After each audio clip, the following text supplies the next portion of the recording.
Okay, Mbali, just keep trying. We'll go ahead anyway.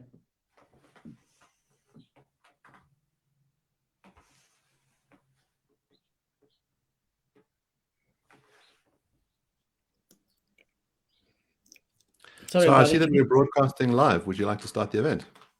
Yeah, but I haven't got the thing. It says end broadcast. Bali, where are we? Mine says you live.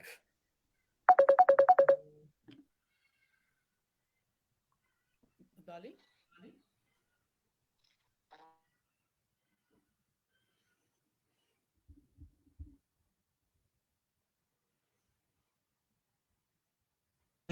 Toing and froing and the late start and talking sort of in the background while you have been paying close attention to what we're saying, the usual technical glitch thing. And our third speaker, we have not been able to get hold of yet, but we are trying. We're looking at an important and urgent discussion on the government's proposal to criminalize hate speech. And we have the honor of some superb speakers on the issue. The proposed remit of the bill is wide and intending, and if someone is found guilty of hate speech, it could have a profound impact both on the individual convicted of the hate speech and a chilling and restrictive effect on society as it tries to navigate what would and wouldn't be considered to be hate speech.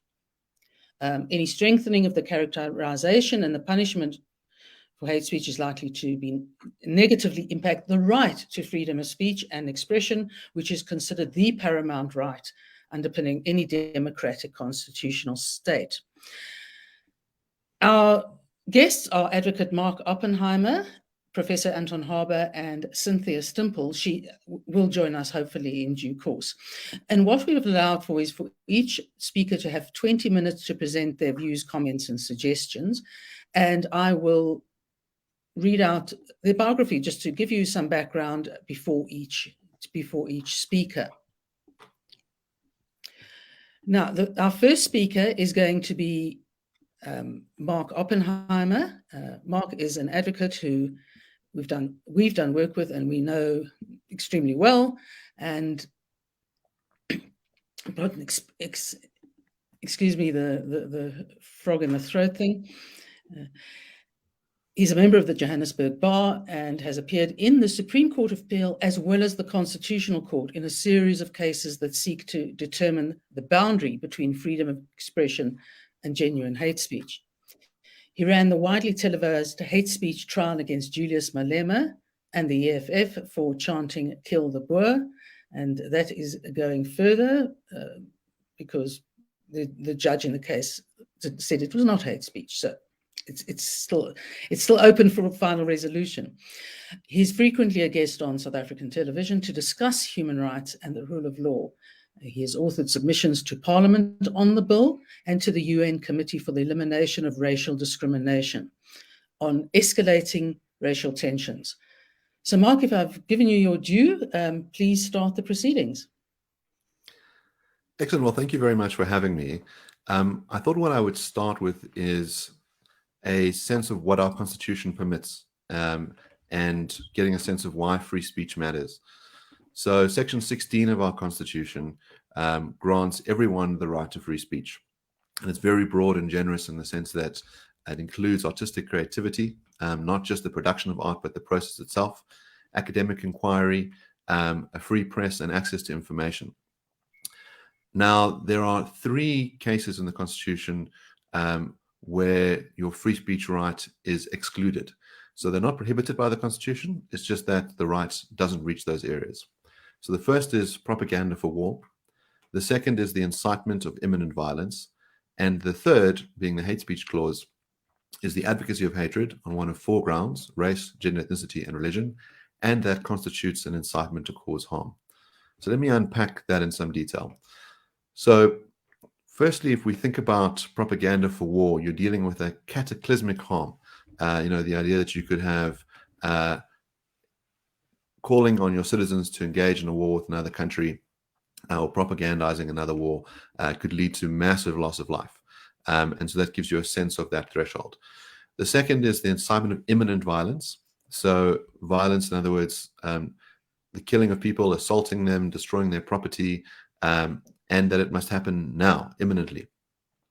Now, in the hate speech case, we see that there's a watering down. There's no requirement of imminency, and violence is changed down to harm. But the idea is that these four particular groups have faced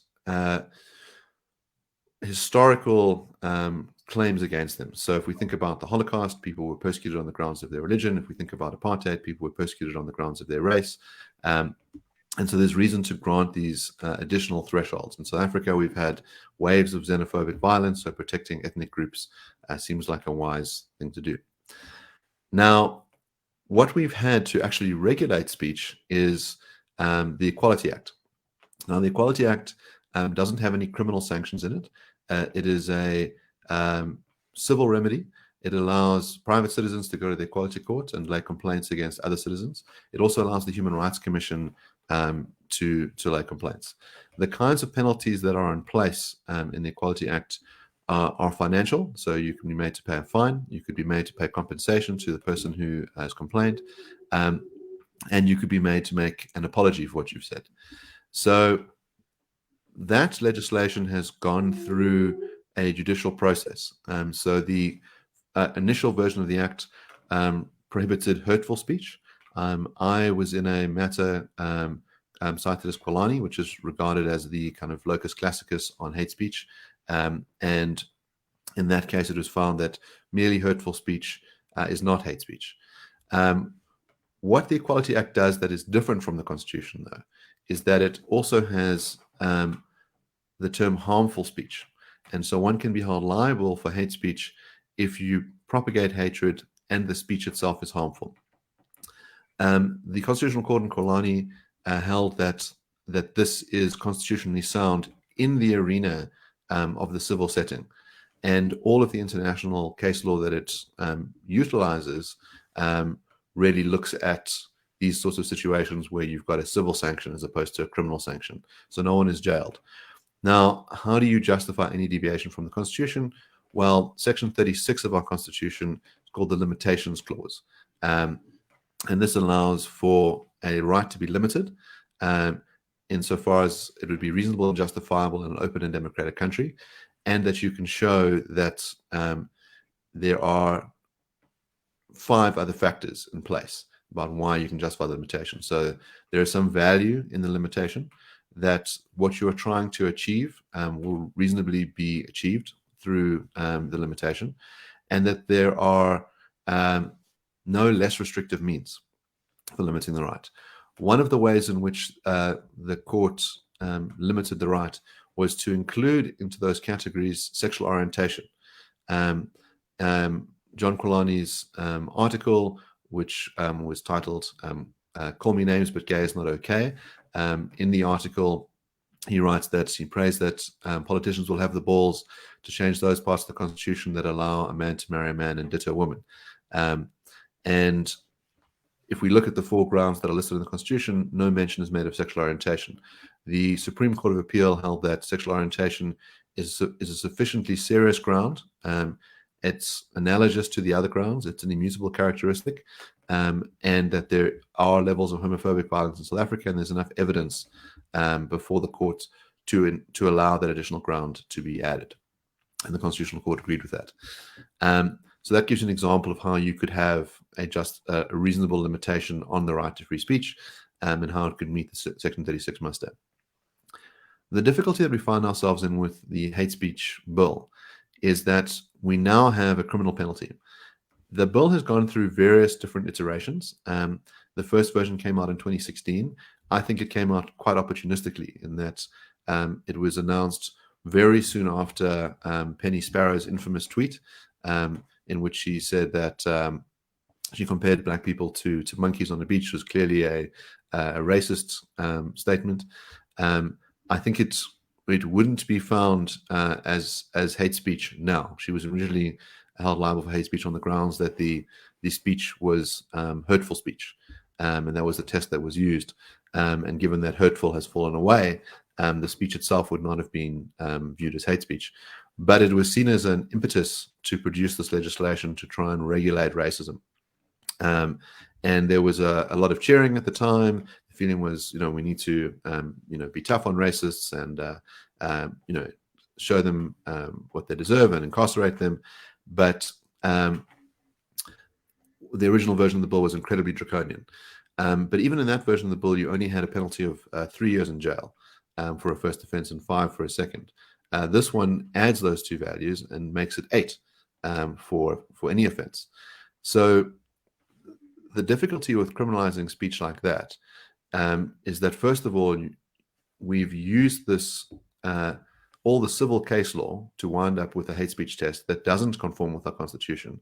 We could justify it in the civil setting because the penalties were minor. In other words, making an apology. In most of those cases, all that's required of the person is to make an apology.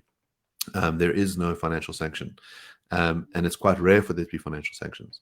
But even then, it's a deprivation of your property to have to pay 150,000 Rand, but it's not the same as being incarcerated for 8 years. And the chilling effect that you have on something like that is gigantic.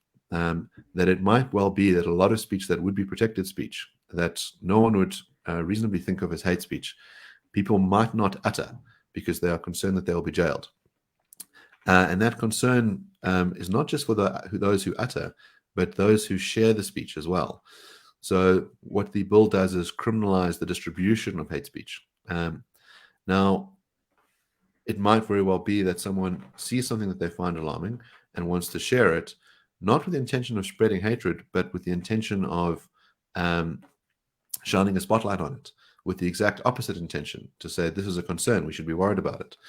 But the bill doesn't really look at the mental states of the person who is sharing the speech.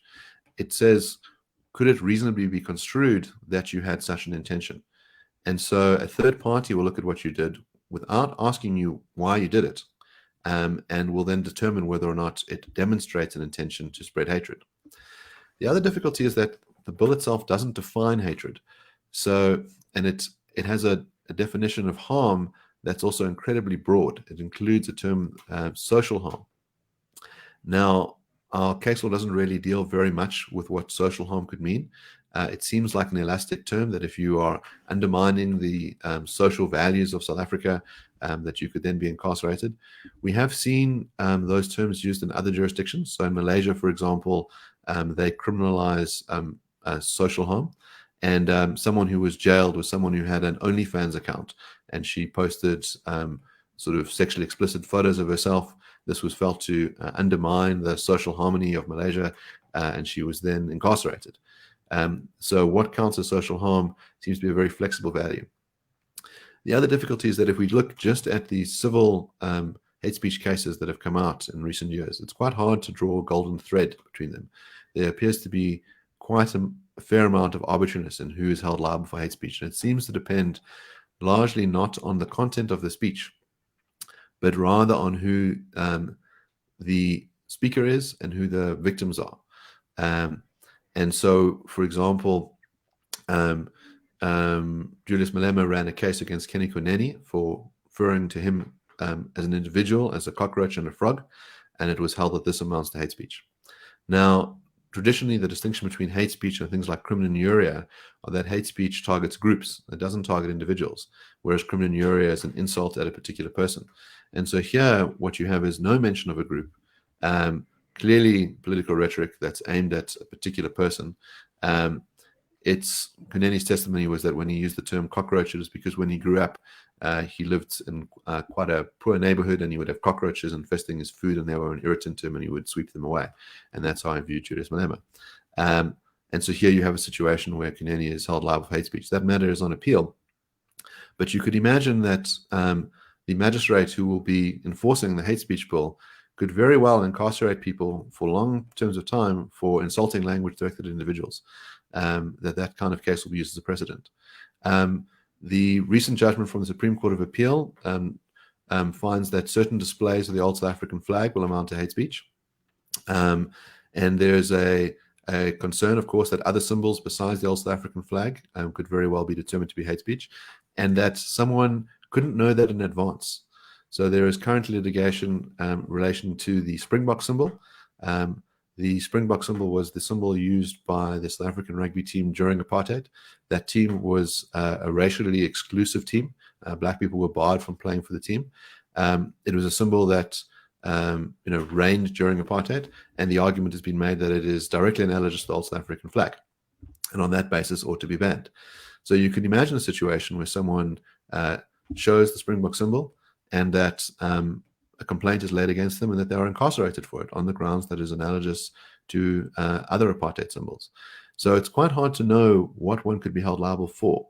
And there is that danger then when you don't know, that the prudent thing to do is then to not say anything at all.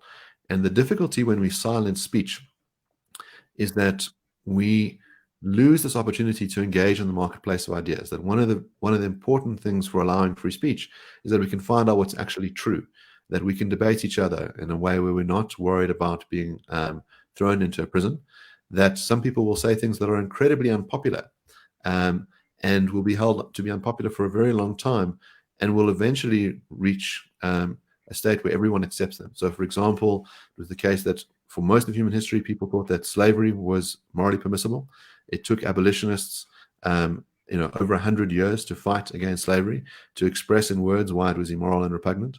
You had similar battles about interracial marriage. The idea to say in South Africa that a white man should be allowed to marry a black woman would have been seen as repugnant, and now is rather commonplace. Similar views with regards to gay marriage. Many people have found the notion incomprehensible or offensive, and now the views have shifted. So sometimes the unpopular, offensive view, because of the marketplace ideas, is able to persuade the other side. And so we cannot be so confident that we always know what is right, given how fallible human history has been, how many mistakes we've made. And that's why we want to allow some broad remit people to express their ideas. The other concern with living in a society where you don't know what's happening because people aren't expressing themselves in speech is that you miss out on opportunities to see who the real threats are. So one of the things that's useful about certain kinds of hate mongers is that they tell you about their hatred, and you can keep an eye on them before they go and perform an act of physical violence. So it gives them the steam valve where they can express their views. You can counter-dialogue their views. You can point out to them why they're wrong. You can do that in the public arena. And you get a sense of who might very well be a threat to national security, and you can keep an eye on them. If you don't have that information, you drive those views underground, and you could suddenly have an eruption of actual violence as opposed to the mere sprouting of words. I do think there are cases when we should be genuinely concerned about speech. So the Rights Assemblies Act says that if people call on others to commit a crime, that you can treat them as if they've committed the crime themselves. And John Stuart Mill, the famous liberal philosopher, gives a case where he thinks that you can restrict speech. So he says, imagine that you're standing in front of a group of factory workers, and they are in front of a factory, and they're holding pitchforks and lanterns. And you say to them that the factory owner is exploiting you, and you should rise up against him, and you should burn down the factory. And given that moment, given how liable it is for that tinderbox to erupt, that the factory owner could be burnt alive in his factory, thinks there's good reason to prohibit that speech. In some senses, it's an instruction to commit murder. What Mill says is that you could say that thing under different circumstances. So if you wrote that in a newspaper, you don't have the angry mob in front of you, that people are dispersed. That is much less likely that you will have any actual eruption of violence, and that there is room for there to be counter-dialogue. But it does seem like there are cases when it would be legitimate to have a penalty for some kinds of speech. But I think the difficulty we have with the bill is that the ambit is so broad that so much speech that we think is important to have in this marketplace of ideas will disappear, that it'll be used as a weapon against people. It'll be wielded by the powerful against the powerless. It'll be sold as a way of combating racism, but actually what it'll do is that it'll empower those who hold racist views to punish those that they dislike. I think Anton will probably speak about this in more detail, but one of the difficulties I think that we'll find is that journalists who want to be able to expose politicians for various things that they've done will suddenly find themselves targeted by hate speech litigation. We know that Karen Moore is currently being prosecuted by President Zuma, and this legislation will provide more room for the criminalization of speech by journalists. And I would imagine that journalists who are in the stock and trade of reporting on events that happen, of exposing atrocities that occur, sometimes expressing themselves in ways that are vitriolic, may very well find themselves in situations where they face prosecution.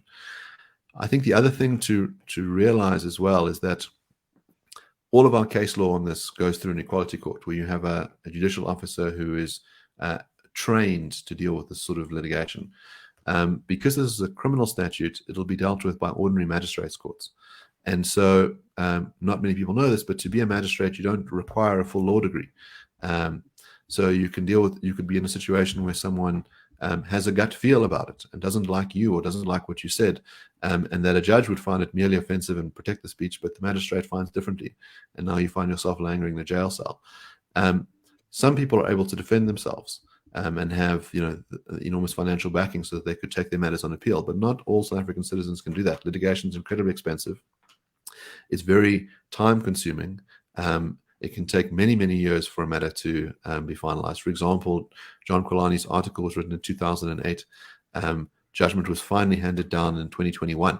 So you can see how long it can take and the toll that could take on you, especially when you have the sword of Damocles hanging over your head of 8 years incarceration.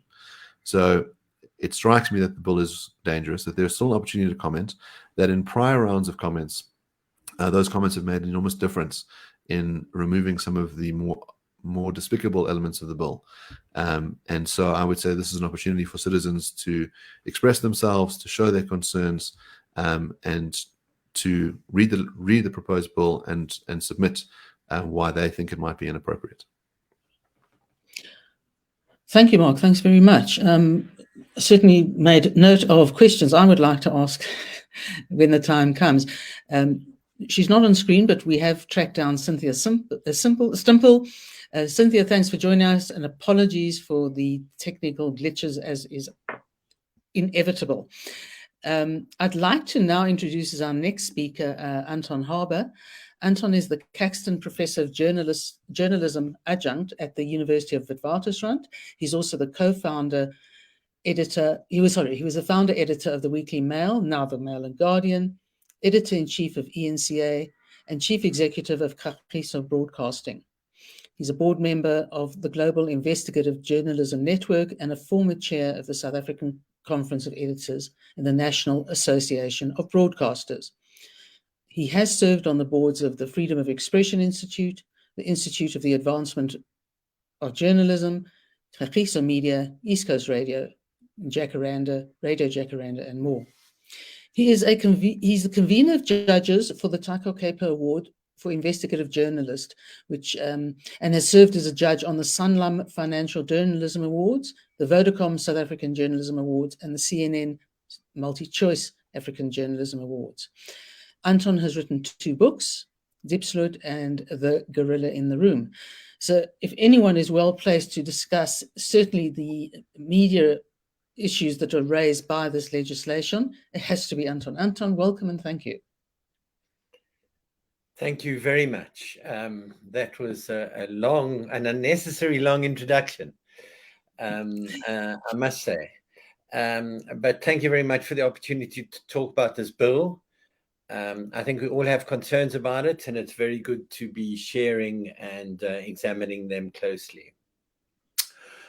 Just this week, I had a journalist turn down a generous grant to investigate the construction mafia in this country. Young journalist who's done good work before, applied to a fund I run, the Henning Normalo Fund for Investigative Journalism, for money to assist her in doing what is clearly could be an important and valuable investigation. She turned it down, having got the grant, because of safety concerns. And I raised this because it really drove home to me the notion of a chilling effect, wasn't that she had particular threats.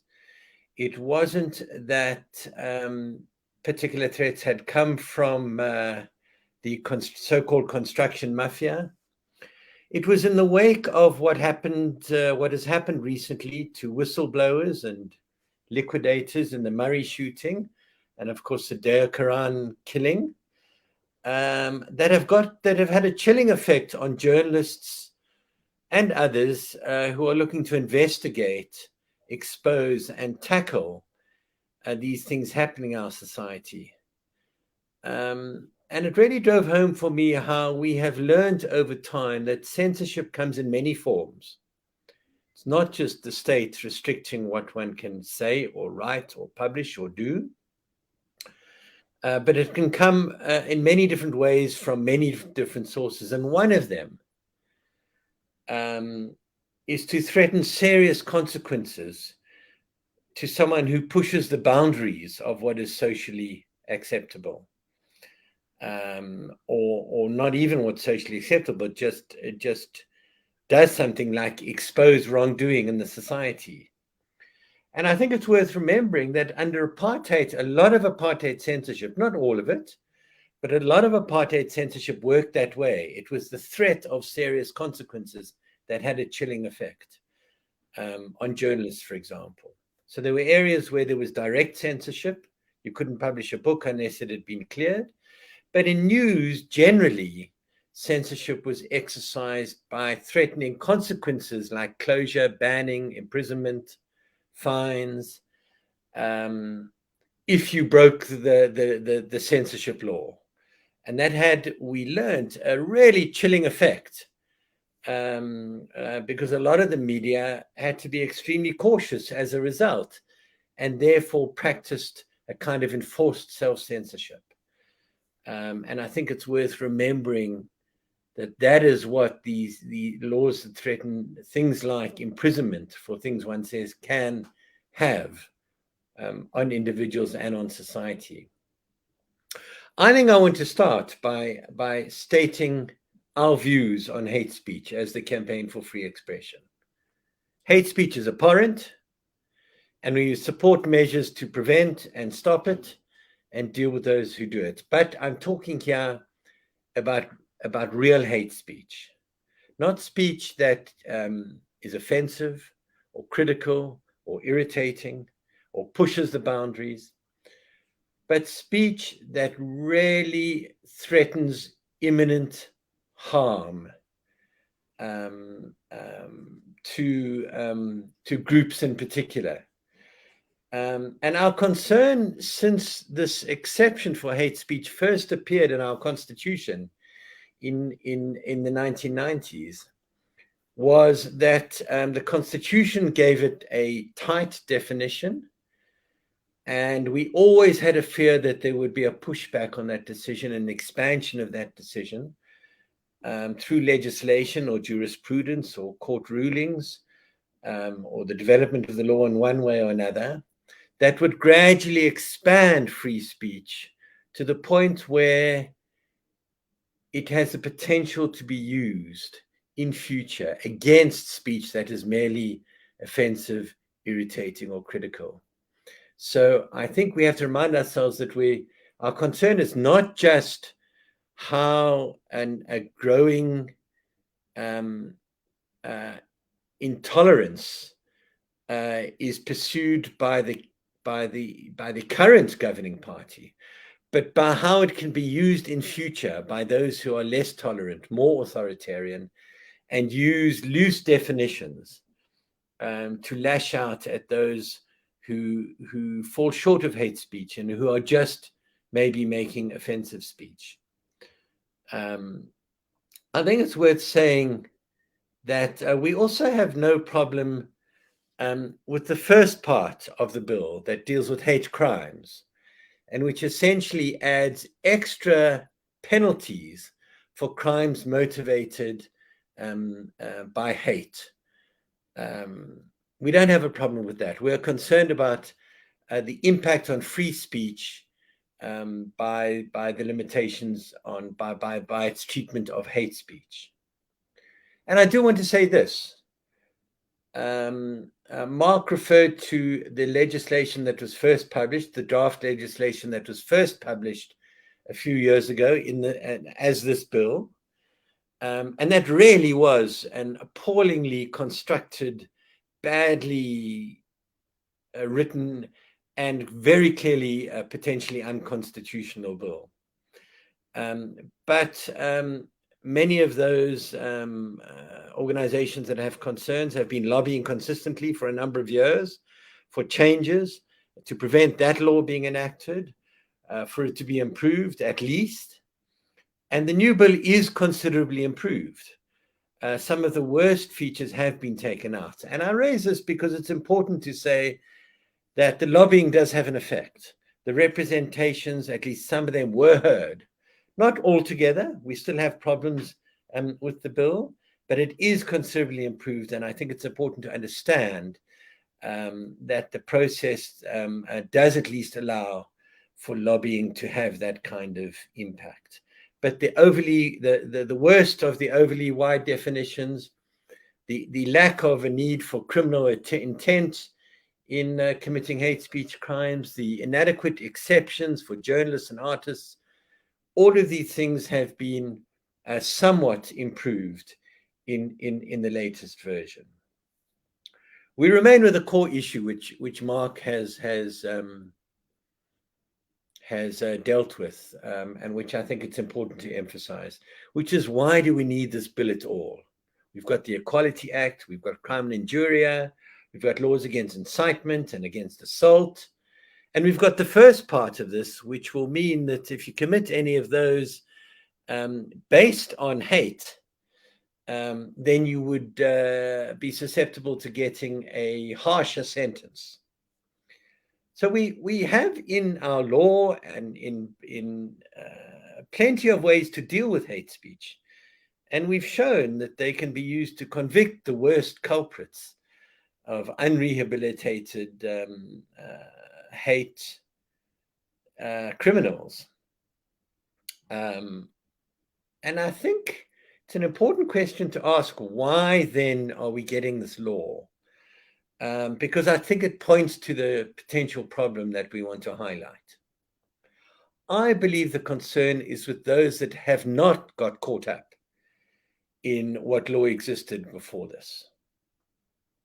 And there are two cases in my mind that I think infuriated the governing party, and where they would like to have seen action, and they actually explicitly said, at least some within the ruling party said they would like to see action against these cases, that I think highlight the potential danger in this bill. And I cite the case of Zapiro, the cartoonist, for his Lady Justice cartoons, which infuriated the Zuma administration and which led to many threats to him and his work, including him being sued by Zuma, and interestingly, that he initiated a legal action against Zapiro, but never actually pursued it.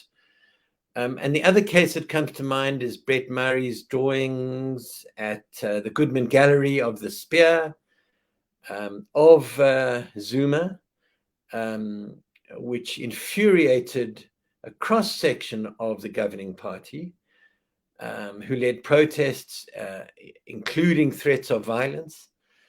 And I think that part of the motivation was a sense that characters like that fell outside of existing law, and what was required was a law that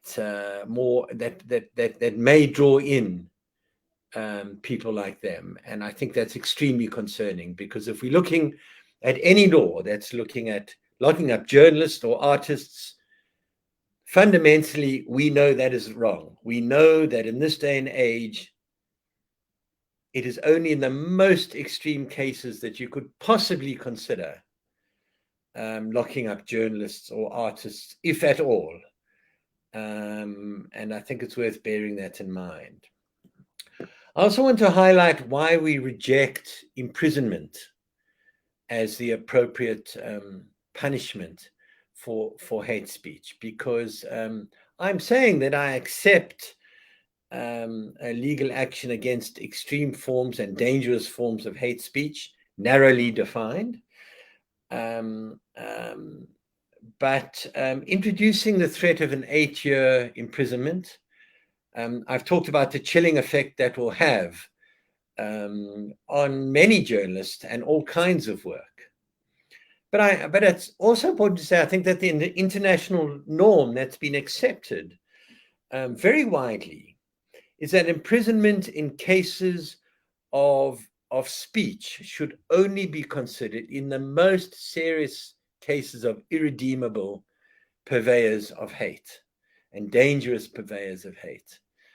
And that's not what this law does. This law introduces an 8-year penalty for breach of the law, and that worries me enormously. I'm very conscious that our experience also is that imprisonment creates martyrs. I think we have seen around the world that it's a way of dealing with those who, for example, promote the swastika or neo-Nazism or Holocaust denial. Very quickly can turn them into martyrs for the neo-Nazi movement, for example. And you know, when you think of some of the things our politicians say, or some of our politicians say, that are hate speech or border on hate speech, one does want to say, do you want to be locking up these people, journalists, artists, politicians, in ways that can turn them very quickly into martyrs for causes we are trying to stop?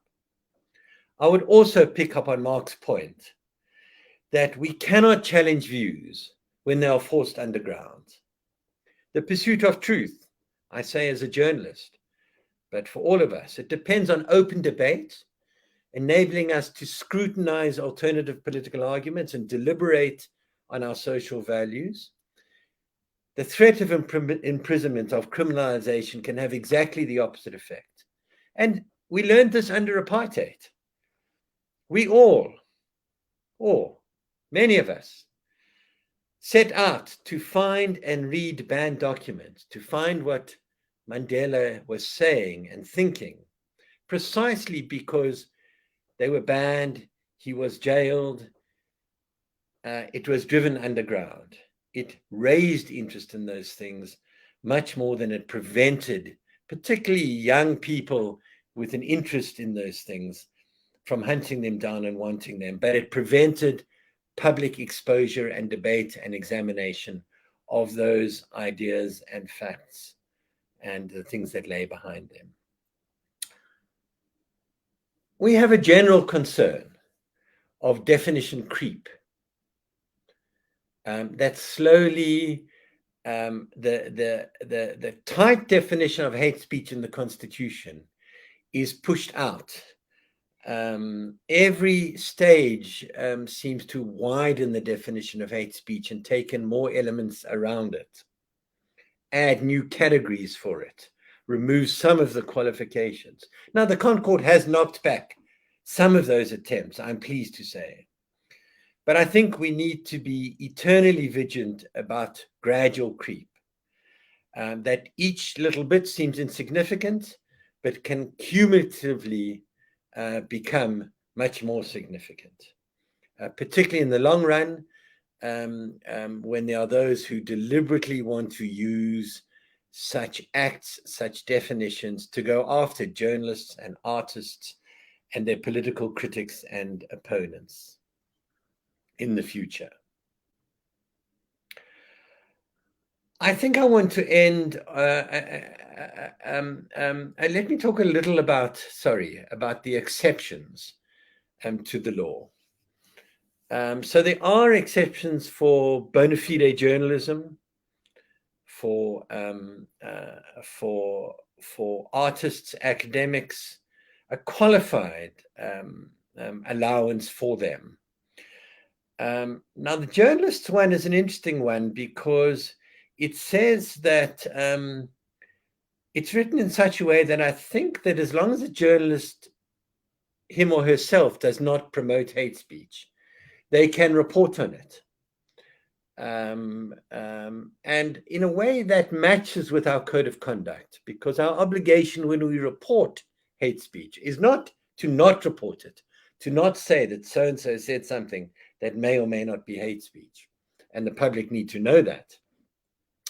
But to make sure we do it in such a way that we are not promoting hate speech, that we're contextualizing it in a way that people can see that this may be dangerous and harmful and may in fact be hate speech. Artists and cultural workers, for example, don't have such codes.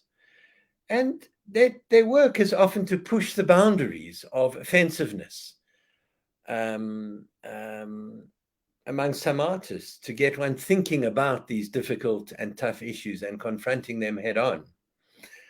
And I worry that the qualification may not be enough to protect the likes of Zapiro and Murray. I would like to see, for example, a very explicit exception for parody and satire, because while they may fall under the definition of artists, I think we need to make it clear that if it's bona fide, clear satire and parody, and in that context, we live with it.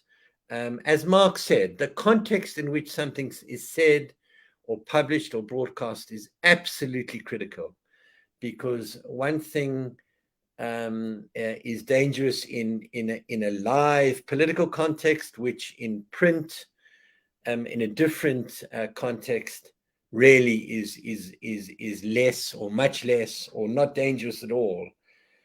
And we do have to take that into our thinking. I want to end, though, by saying that I think that as people who are concerned to keep this an open society in which everyone feels free and there's no chilling effect against provocative opinions, everyone's free to speak out and express themselves and pursue their political views, providing there isn't the threat of imminent harm, that we need to get a much wider acceptance of the complexities and the values of free speech, free expression generally in our society. We need to take it beyond the media, which is the focus for much of the talk about free expression. And we need to work hard to ensure that South African citizens broadly get the value and the complexities of free expression. And we grow in this country, as we've seen grow in some countries, a massive popular and passionate support for the notion that we must be free to express ourselves. Thank you.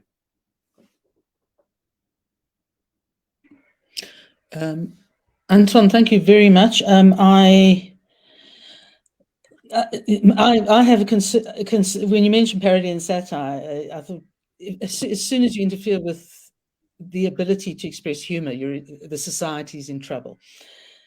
Cynthia, thank you very much for joining us. Sorry about all the technical shenanigans at the beginning. It's very good to see you. I'd like to just give your biography and then leave it to you to say what you need.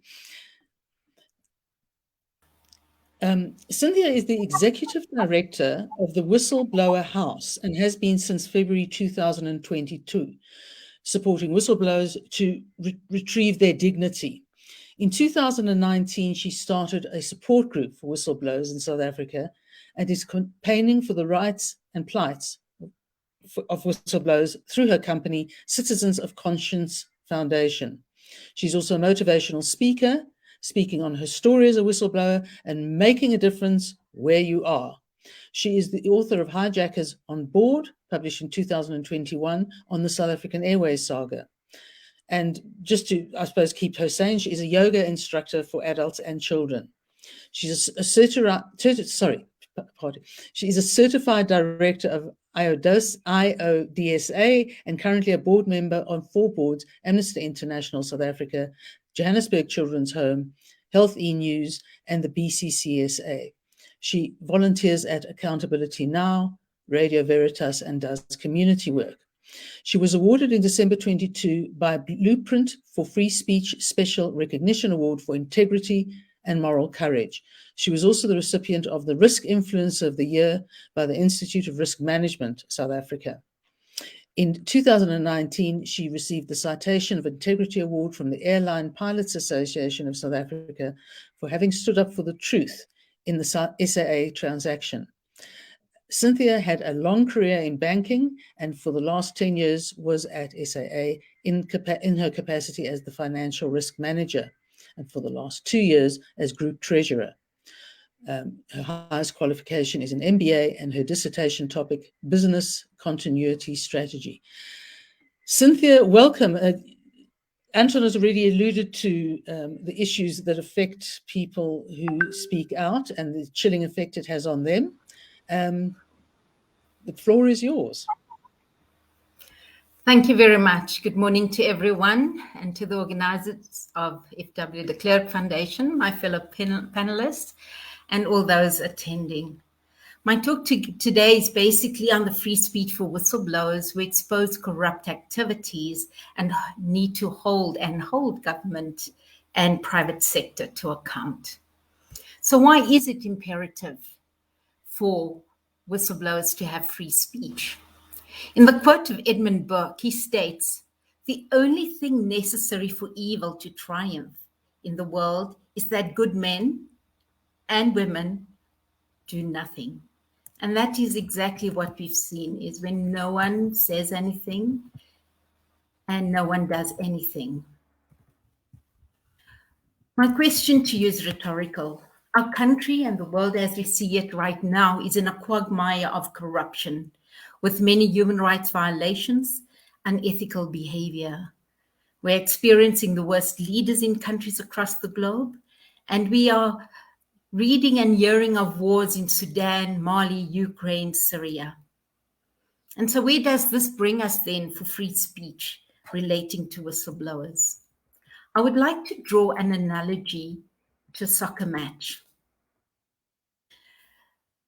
So when you're watching a soccer match as an audience or as a referee in the different roles or as the actual soccer player, when that referee blows that whistle, we all listen.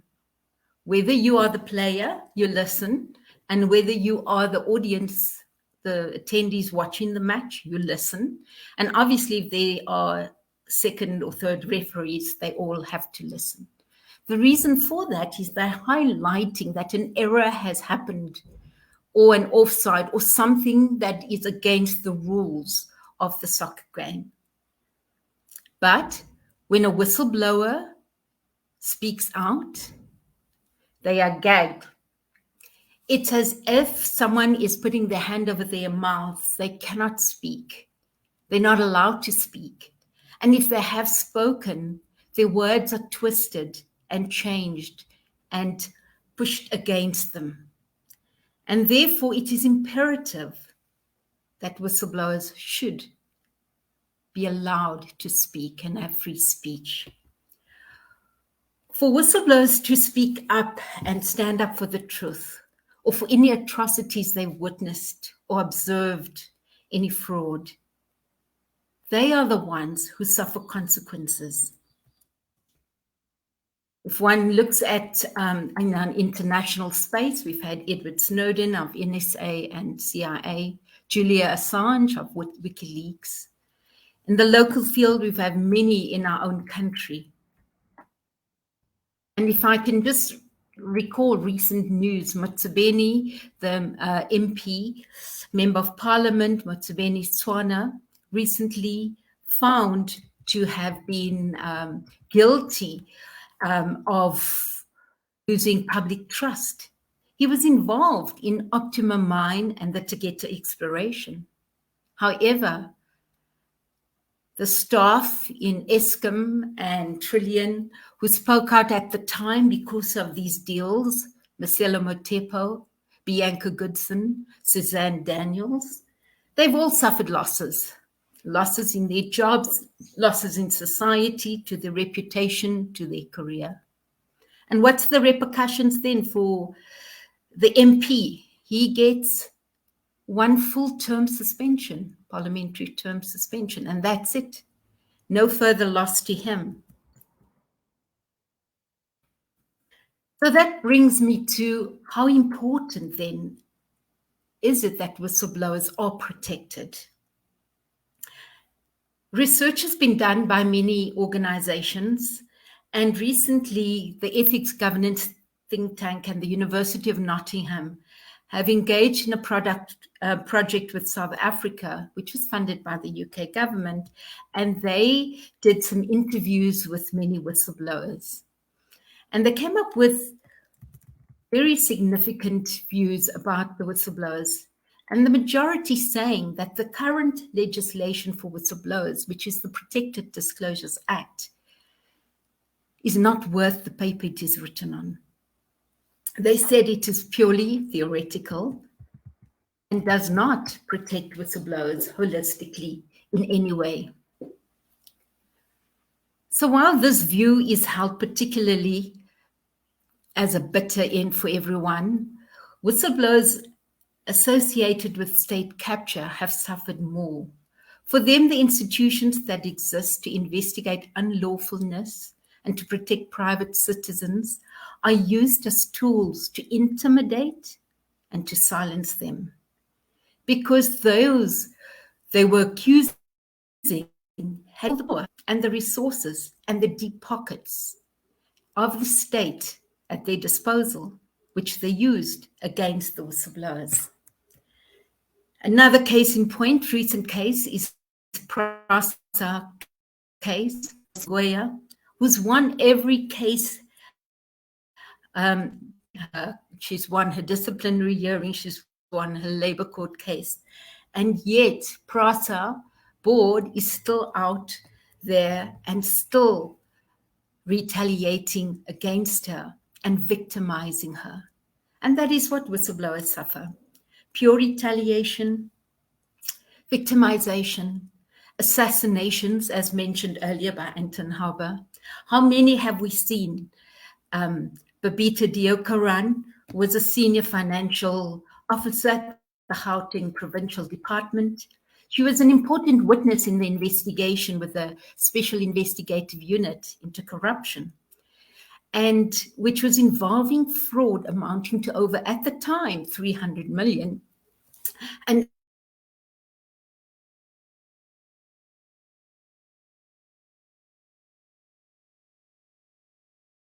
already.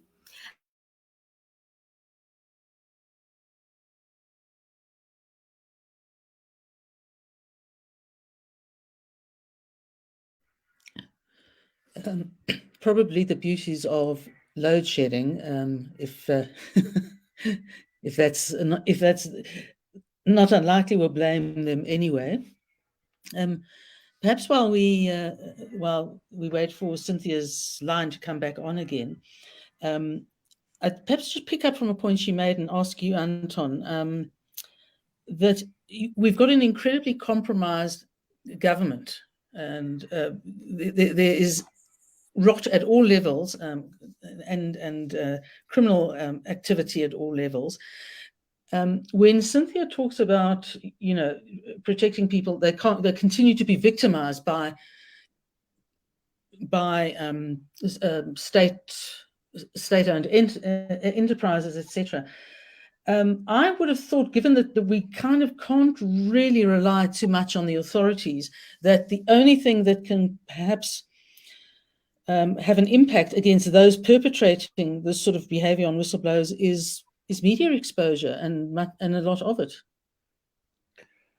I think you make a very good point, and it's been very clearly demonstrated how critical an open, free, independent media is in these difficult times. There's no question that, as you say, we have a compromised government in many ways. We're coming up to an election which for the first time looks like it'll be contested. And that's always a difficult time for free speech and open debate and free media. But certainly what the Zuma period showed us above all was while the ruling party does have a worrying capacity to compromise the independence of many of our institutions of accountability, the justice system, the public protector, we had only two institutions that really showed they were able to maintain an important level of independence in that difficult time. The one was the judiciary, and particularly the Constitutional Court, and the other was the independent media, the private media. Now, I think we've already seeing emerging issues with our judiciary via what's been going on to the Judicial Services Commission. I think the jury's out on that, so to speak, but we're seeing that's a worrying area. We can be left with a situation where the only institution, because it's privately owned, has an independence that's less vulnerable to state interference, is the media. Fortunately, we have some media owners, we have some editors and journalists who are fierce about that independence because of what we've learned over the many years of apartheid, how important that is. So I have no doubt you're pointing to something very important. The media is an absolutely critical institution in protecting, enhancing, not just our democracy, but our economy as well. I think that's a point often underplayed. And that we are fortunate in that it remains quite vigorous in some ways, quite independent, and has by and large been protected by the Constitutional Court. Mark, let me go to two related questions from members of the audience. Nicola de Jager said that while recognizing the local motivations for the bill, how has the introduction of the bill been influenced by an international context of increasing political control of thought or speech? And Sebastian Chatov says, the Constitution mandates courts to apply international law. If the bill is challenged on the grounds that it oversteps international norms alone, will it or not be sufficient to strike it down? Yes, let me deal with Sebastian's question first. So what our Constitution does is says that when you are considering legislation, you must interpret it in accordance with international law. It's not that international law is going to trump our statutes. What we use to determine whether a statute is lawful or not is our Constitution. But the international law is a guide. And it has been a very useful guide specifically in this area. So if we go back to the first big hate speech case, the first big hate speech case is Islamic Unity in 2000. But one of the first cases heard by the Constitutional Court is the matter of Case, which is a free speech case, authored by Yvonne Mahoro, who I was very troubled to learn recently was in a horrible car accident and is still in hospital.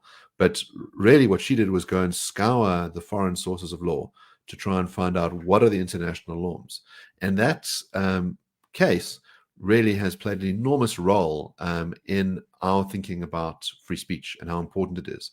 And so traditionally, the Constitutional Court has drawn on foreign sources of law and international law. So, for example, the Rabat Plan of Action is cited quite explicitly in the Kolani case. It talks about the various factors you should take into account when determining whether something is hate speech. So, for example, how big is the audience? Who is the person speaking? Do they have an enormous amount of power, or they are nobody? Is there an imminent threat that violence could erupt? What is the exact content of their words? So that test is drawn from international law and has definitely played a role in interpreting our statutes. But I don't think we could be in a situation where an international norm could trump our local statute. It might be that it's used to understand what the statute is, and that our Constitution is ultimately used to find that this particular legislation is unconstitutional for being overly broad. With regard to the first question, I think we are in an interesting climate at the moment where there are a lot of threats to free speech.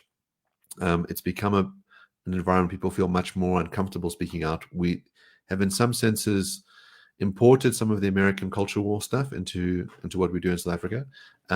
What's difficult about that is that our context really is quite different from America. That the demographics look very different, that the economic disparities look very different, that the norms look very different. So there is that danger.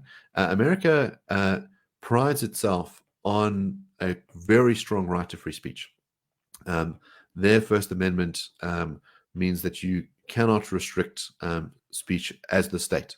You can pass no law that would infringe the right of a free press. They don't have hate speech laws there. But what they do have is a very strong culture at the moment against free speech, that the kinds of social sanctions that are used to suppress speech are enormous.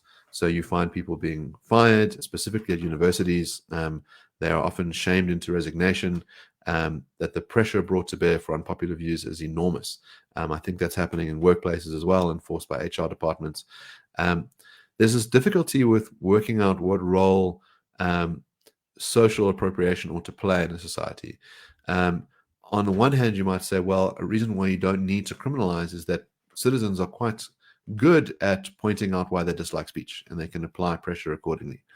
On the other hand, Mill warns about this tyranny of the majority, that it's not just about a right to free speech, it's a culture of free speech. That, and Anton talks about this very beautifully, that we need to have norms where we accept people are going to say things that we don't like, and that's okay. One way to deal with things that you don't like is to disagree with them. When we talk about a culture of tolerance, we don't tolerate things that we approve of. We don't tolerate rainbows and butterflies and blue skies. We tolerate things that upset us in some kind of way, but we think that the cost of tolerance is worth it. Because sometimes you tolerate an idea that you dislike, and maybe you change your mind, or you get information from that actor saying intolerant things that can then help you work out how much of a serious issue is this. So, for example, in South Africa, we don't ban Holocaust denial, and we don't ban displays of the swastika. Now, my grandparents escaped Nazi Germany. I think it's an absolutely abhorrent thing to do, to wave a swastika around or to deny the Holocaust. I think it's the kind of thing that can cause serious emotional distress.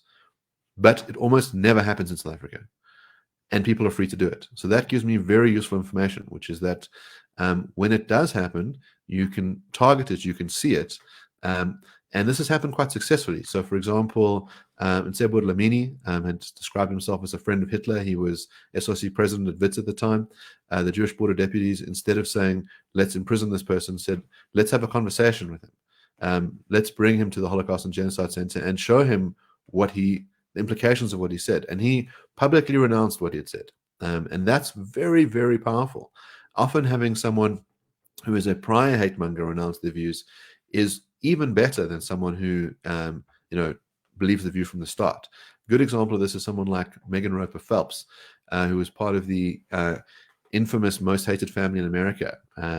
So the Westboro Baptist Church would hold up signs saying God hates fags, and they would picket dead American soldiers' funerals on the grounds that they deserved to die because America was tolerant of gay people. And she was an active member of this organization. Her job was to spread hate on Twitter. But through a process of conversation, she was ultimately reasoned out of that view and now plays an incredibly powerful role fighting against hatred. So there are other mechanisms to deal with this kind of thing, and often free speech is the best way to deal with it and a more effective way of dealing with it than heavy-handed sanctions of throwing people in prison.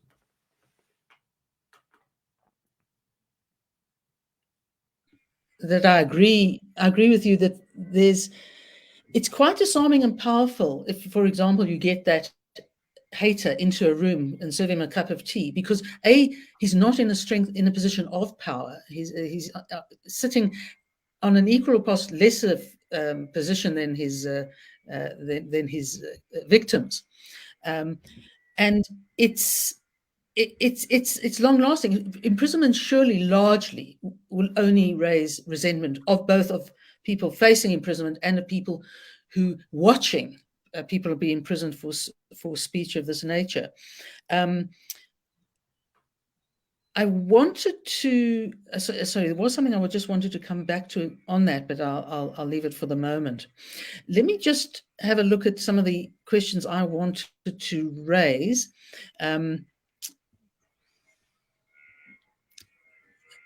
Now, it's against Mark, something you raised, and that is the and I think Anton raised it as well, and that is the question is, the motivation of hate speech being the basis of a crime. Now, surely, if someone has committed a crime of any kind, it doesn't matter what sort of crime it is a crime, and they're being found guilty of a crime. And then the issue of whether it was motivated by hate speech and the effect it had on it is a matter for determining a sentence under putting forward aggravating circumstances. Why? I mean, I just don't understand why what is really behind why the government is so determined to make that a distinct and separate issue. Not to mention, obviously, criminal injuria and the Equality Act. But what do you think is behind this?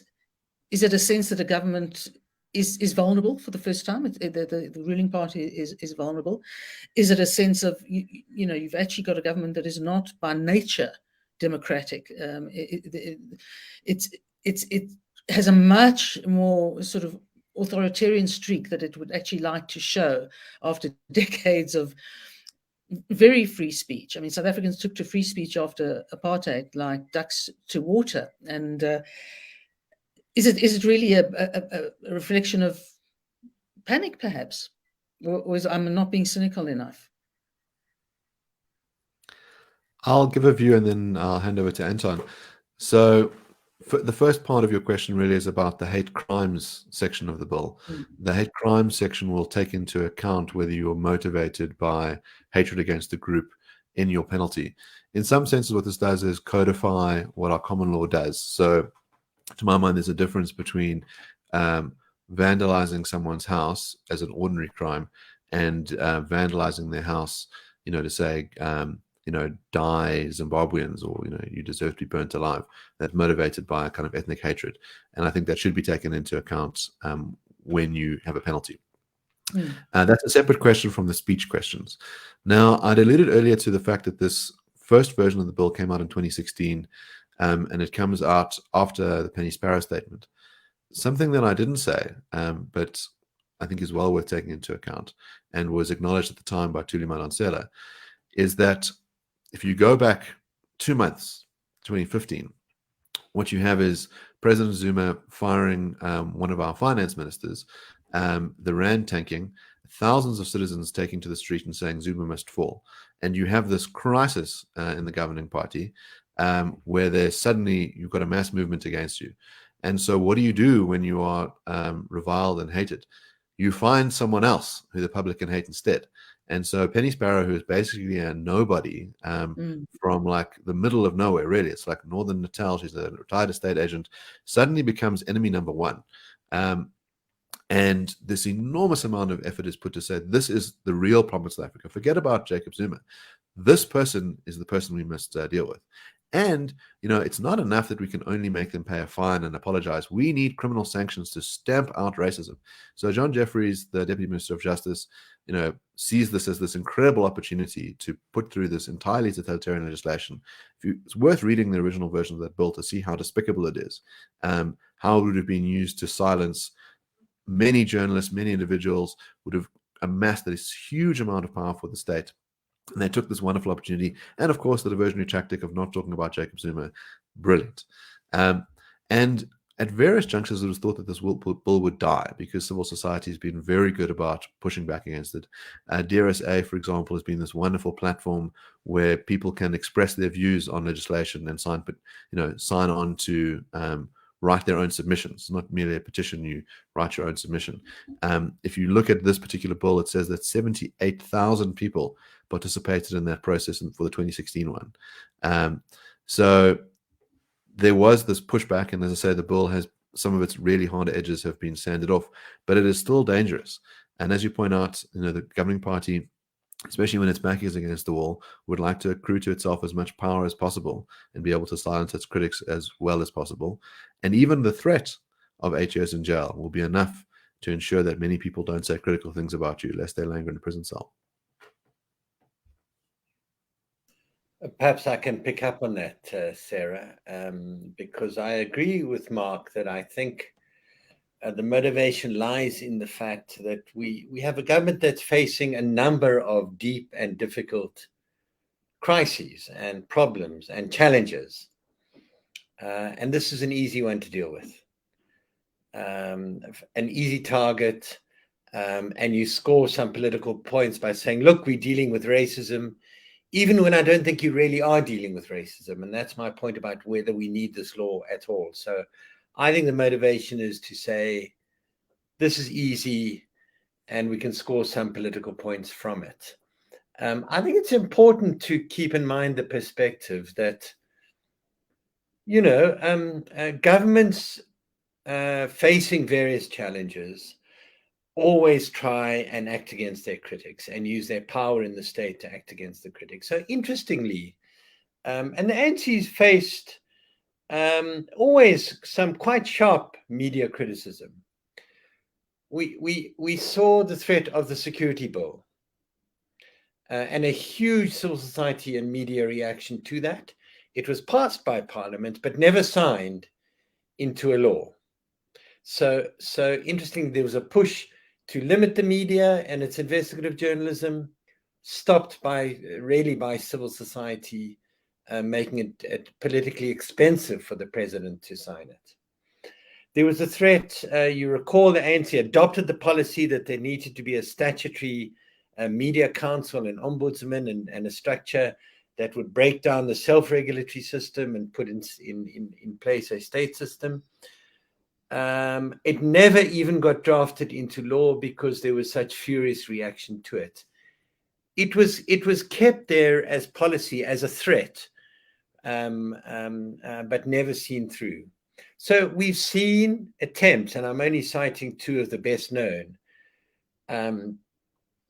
to limit criticism, to limit scrutiny, to limit accountability, pushed back each time either by civil society or, one should say, the Constitutional Court. So this is an ongoing fight that takes place in every democratic country, and it's something we live with. Governments under threat will try and limit their critics and use the law and their machinery to do so. The court, civil society has to push that back at every opportunity. It's an ongoing fight.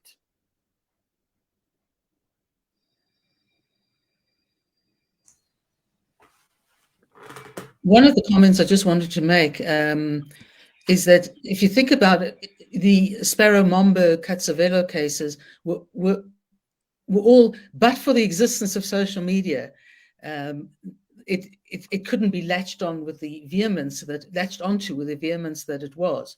And so, as you say, I mean, you have these essentially nobodies. I hope that's not too hard. And a ruling party who could take it on, and I mean, they pushed poor old Penny Sparrow through the system within 9 months. I mean, I haven't seen anything go through the legal system that quickly, probably ever. But can I just ask, isn't it really a case of that it is for the elites? It's for the powerful, whether they be political, whether they be rich. The ordinary person, and I call myself the ordinary person, there is no way, if I wanted to take this up, I could afford either the time, the emotion, or the money to challenge these issues or challenge an issue of alleged hate speech. Mark, do you want to go and if Anton wants to follow on? Yes, so there's an interesting dynamic that we have with the way that the equality legislation works, is that a private organization can go and lay a claim, and we've seen civil society organizations do that, who have strong backing. So, for example, the Jewish Board of Deputies acting through the Human Rights Commission against Bongani Masuku. Now, In the criminal setting, what you'd have is an individual laying a complaint to the state, and then the state taking over. So you do have that situation where the prosecuting authority now, will decide. Of course, there might very well be an enormous amount of arbitrariness in terms of who is prosecuted and who isn't. What we've seen largely, that the people who are most vehemently sought after by the Human Rights Commission have been private individuals without much power, without much influence. That the politicians who have been, let's say, sued in these cases have generally evaded being held liable. So I mentioned earlier this Rabat plan of action, which is adopted by the Kolani court, which basically says that the position of the speaker really matters. So in other words, if you're a powerful politician who leads, let's say, the third biggest party in South Africa, and you're standing on a stage in front of thousands of people, there's meant to be heightened scrutiny. But instead what we find is that there's much lower levels of scrutiny against those people, and heightened levels of scrutiny against the nobodies, like Katsavelos or Momberg. What's difficult about Momberg's case is that she strikes me as an intensely dislikable person, who basically made every possible effort to bungle her litigation. She was offered pro bono assistance, I think, by multiple lawyers. She, struck me as someone who's probably quite mentally ill, who in that moment seems to be having a manic episode. But what you have ultimately is that she's the first person who's held liable for criminal injuria and sentenced to jail. So before, what you had was, in the 80s, you had people who were held liable for criminal injuria for using the K word, but they weren't jailed for it. But because Momberg is so unlikable, and because the public sentiment is so strongly against her, the feeling is, well, let's stick her away. No one's going to miss her. What then happens quite soon afterwards is that precedent is used against someone else in a situation that is much more ambiguous. There's a single mother who was accused of using the term, who denied it. She said that what I'd said to the person was, "You have a fat bum, please move out the way," and was then incarcerated.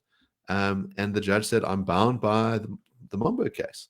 So, you have this creep that happens. And I think often some people are incapable of seeing that we live in a common law system where you are setting precedents that will have future effects. And so you have someone who everybody now goes, they're despicable, and we don't like this thing, and we should come down on it like a ton of bricks. But they don't think that there will be consequences to doing that. So, for example, in the flag case, AfriForum's line in that matter was, we don't particularly like the old South African flag. If you bring it to an AfriForum rally, we're going to tell you to put it away. We find it offensive and unhelpful. But we think banning it could have severe ramifications for free speech.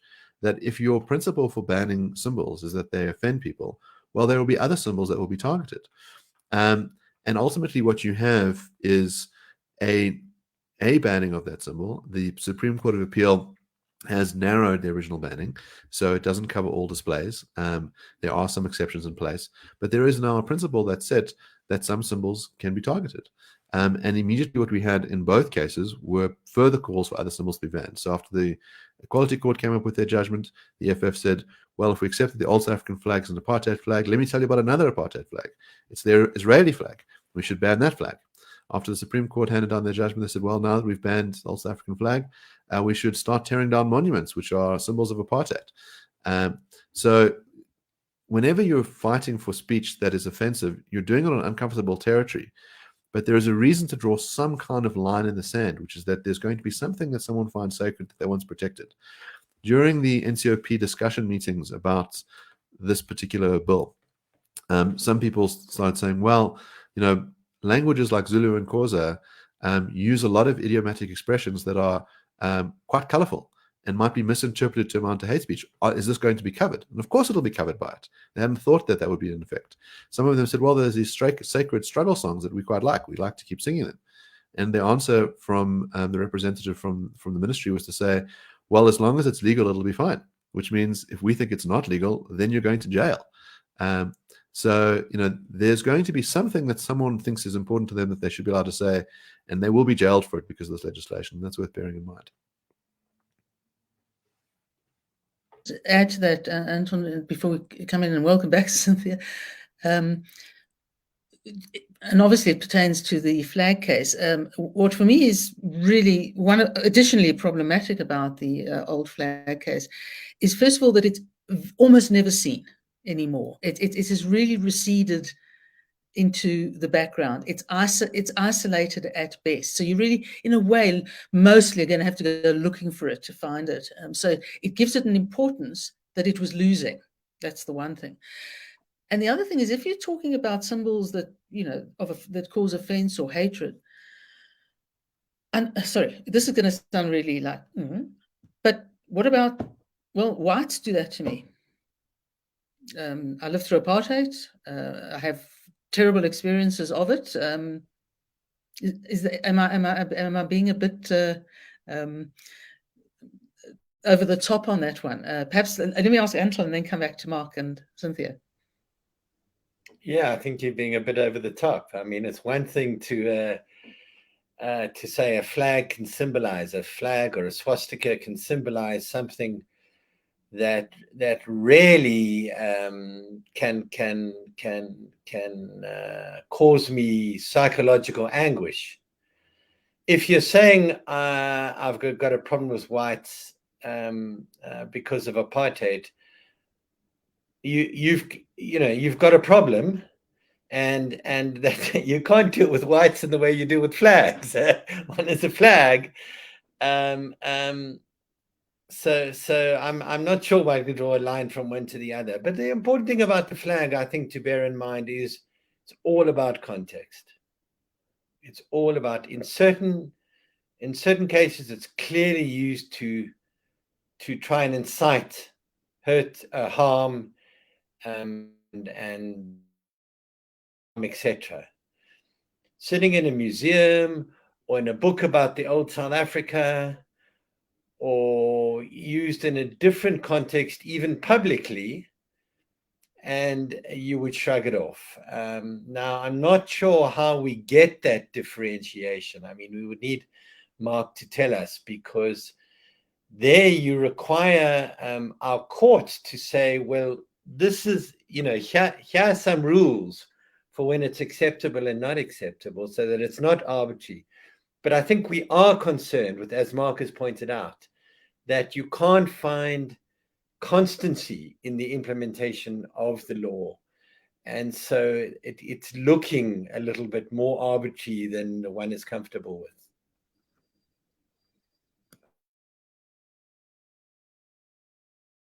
Sorry, Mark, do you want to add to that?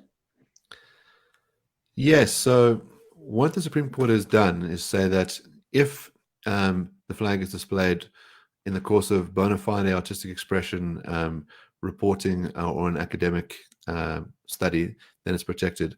And while the original decision would have prohibited a private display of the flag, the new one doesn't. It also adds in a further protection, which is that a non-gratuitous display is protected. So it's only the gratuitous displays plus the exceptions. So that does sort of seem to narrow it down. What it does do, of course, is push the can down the road to work out, well, what's going to count as gratuitous and what's not.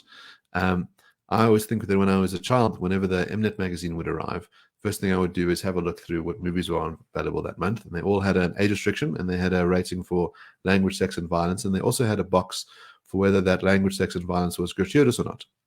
It turns out that every single movie that was ever shown by Mnet, that violence or sex or language was non-gratuitous. The box was there just to say, don't worry, we don't show you gratuitous content in all cases. So that strikes me that if gratuitous means done without good reason, that there will always be some good reason that could be shown. Some of the interesting cases in which the old South African flag was displayed, one was by a group of black protesters who wanted to show that the ANC government were acting just as badly as the National Party, and showed the old South African flag to demonstrate that. Ayanda Mabula, who has produced a series of paintings lashing out at Jacob Zuma, used the old South African flag quite often in his work. What worries me, of course, is that when you can be jailed and when a magistrate decide whether your art counts as bona fide or not, I get worried. That someone might say, well, I don't like this work of art. I actually find it very offensive, so it's not bona fide art, and I'm jailing you. That's the worry. But yeah, we are in a situation where the can has been kicked down the road on the flag. I gave a lecture at WITS about it, and I asked all of the students, This was just after judgment had been handed down. I said, how many of you have seen the old South African flag in the last month? Everybody's hand goes up. They'd all seen it everywhere in the press, on news media, everywhere. Now they're all in their 20s. And I said, before this, let's say 5 years ago, how many had you seen it? No hands go up. It is an incredibly rare thing to have seen. And what we've done is grant this thing an enormous amount of power and change its meaning so that those that now want to use it as a free speech symbol will do exactly that. Or you'll find simulacra of it. So I was in New York recently. The New York City flag, which is derived from a Dutch flag, looks very, very similar to the old South African flag. So you will have people using those colors. There was an outrage about one of our famous runners wearing shoes in those colors. And Fikile Mbulula wanted to stop her from wearing those shoes. The runner was Caster Semenya. So it's unclear that you'll ever kind of solve that kind of problem. Cynthia, do you want to add to that?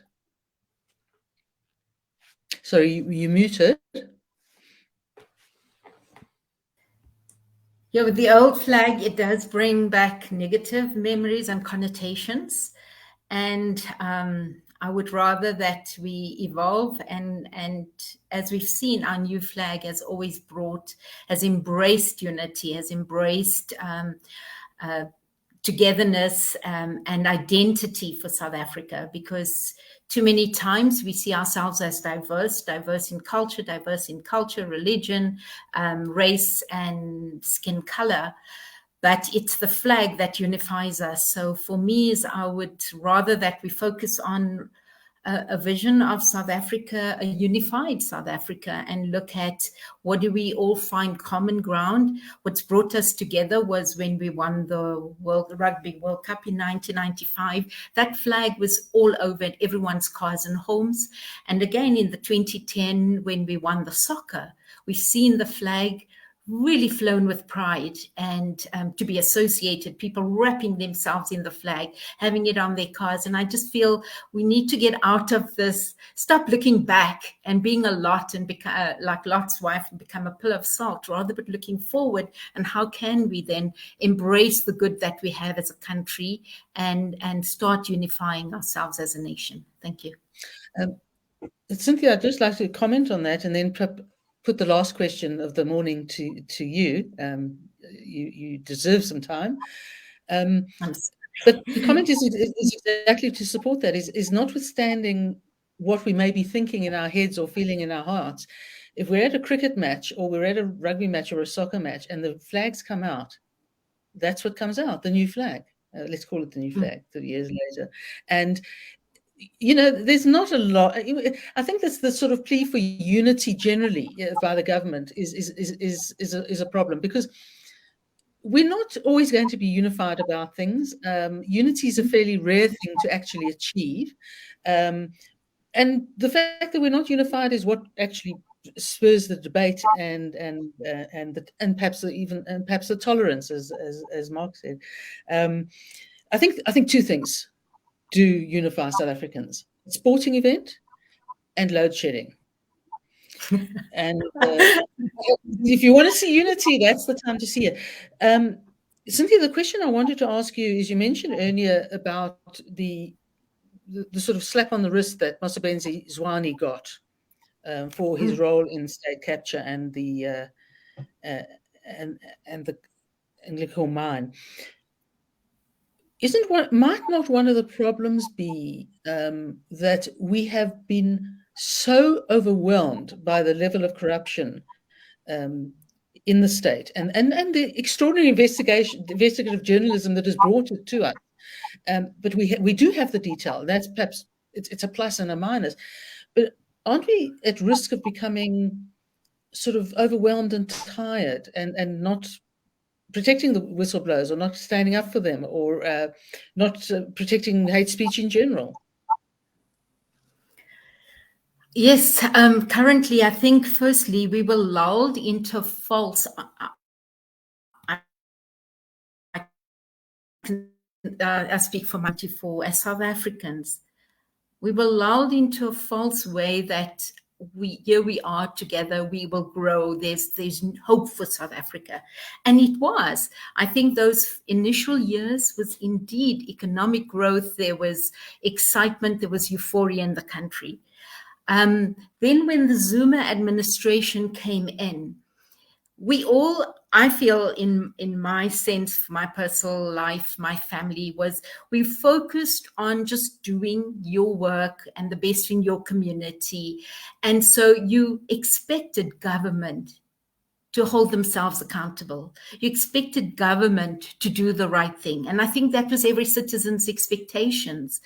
And so when some people were aware of fraud. There were some stories coming out in the media, and I, for one, assumed government would take care of stuff. You know, in my own work field, obviously, I was quite a strict person in my own work ethic and with my team.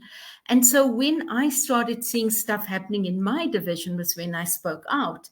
And I noticed, so did other people when I spoke to them, that it was just not tolerable anymore if it's your area. But if it was another area, well, I wasn't aware of other areas. I was more aware of South African Airways issues of corruption only through the Zondo Commission. And I feel like I was wearing blinkers. I was working in the company and I just focused on my division, you know. And so, and I think it's probably the same for us. So now we faced, there is an overwhelming amount of evidence of the fraud and corruption. And I believe, though, that we all now have the opportunity to do something about it in our small way. We cannot allow the country to continue its way, the way it has. We cannot continue that our voting system is the same. We cannot continue that our government continues doing what it's done to each of its citizens when they've been voted in to do certain things. It's clear in the Constitution. It's clear in many of our legislation what's supposed to happen, but government has not been held accountable. And we're all waiting for someone to hold them accountable. You know what I'm saying? And so who is that person? And my own mantra is it starts with me to make a difference. I have to do it. So if I can hold my counselor in my area accountable, then I must do it. I can't, you know, it's too far for me to reach out to the president or to others. But if I start holding my area accountable, what's happening in my community accountable, what's happening in my church accountable, and we all do that, it will filter. It will be like the ripple effect that we all start holding various people accountable, because that is exactly why they all got away with it. And the case in point now is Parliament gives a light sentence to someone who, if they have to go and calculate the cost, and I think here, Anton, you guys with the extreme investigative journalist type background can quantify the cost of those decisions that Parliament makes to this country. And it's over, my calculation is over 3 trillion has been lost through corruption. And so, we need to start with that. I believe it is overwhelming. I totally agree with you. And if I sit in conversations, if everyone's not complaining about load shedding, it's about government, but no one's coming up with solutions. And I think we as South Africans have been able to come up with solutions. Just look what's happened with load shedding. Everyone has found a way to circumvent the load shedding some way. There's people already fixing the potholes, you know, there's people resolving certain issues in our community, and everything in our country is broken right now. Our health system is broken. Our education system is broken. Our whole infrastructure is broken. But if we sit back and look at someone else, we're not going to fix it. So here I feel it's up to each one of us with whatever little talent we have or skills. You combine it and it exacerbates when it's my skill with another person, and we can achieve it. So I believe we've got that resilience. So many, like Imtiaz Suleiman, has spoken about the resilience of South Africa across the board. We've seen it many times, and it's just now for us to look to ourselves and how can we start fixing things. And we mustn't see our diversity is actually a wonderful thing. We need that diversity. It makes us rich as a country. And when we look at that diversity, how can we collaborate and work together rather than pushing one another aside? And the fact that we all have difference of opinions on certain issues is good, because you need to debate, you need to argue. You cannot all be thinking the same, because then we become nothing. And so for me, it's just, here's an opportunity for us now to stand up and be counted and to do something about whatever issue we're passionate about. Thanks. Cynthia, thanks. Perhaps a just comment you raised, Imtiaz Suleiman. There was an interview on the NCA, and at some point somebody said, the interviewer said, well, you know, people have said you should be the president of the country. He almost got it right. He said, not a chance. Those people don't know how to do anything. So we unfortunately can have to disregard Mr. Suleiman as a future president, unless those working for him learn how to do things properly. We've gone a little bit over our time, and so it leaves me to thank you very much for participating in what I think has been an extraordinarily informative event, and it's on an issue that is not easy to get your head around when you just being confronted with it for the first time. And legislation can look very overwhelming and arcane, and I think it's terribly important, both because of the potential rights we may lose and because we need to understand the context in which legislation like this is being drafted. So Cynthia, Mark, and Anton, thank you very much for being with us today on this great occasion. Thank you. Thank you very much.